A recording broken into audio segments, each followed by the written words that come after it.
ভোগ রান্না হবে আজকে ঠাকুরের জন্য।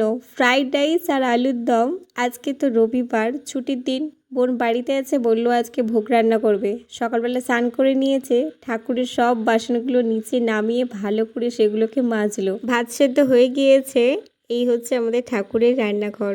বাড়ির চারিপাশটাতে প্রচুর গাছ লাগানো আছে, সবুজ আর সবুজ ওই জন্য চালের এপাশ দিয়ে দেখতে অনেক সুন্দর লাগছে। কদিন বৃষ্টি হয়েছে, মাঠেও জল জমে পুরো সাদা হয়ে গিয়েছে, আরো বেশি সুন্দর লাগছে দেখতে। ভোগ রান্না কমপ্লিট, এবার ঠাকুরকে খেতে দেওয়ার পালা। আজকে কিন্তু ফ্রাইড রাইস হয়েছে কোনো রকম সবজি ছাড়াই।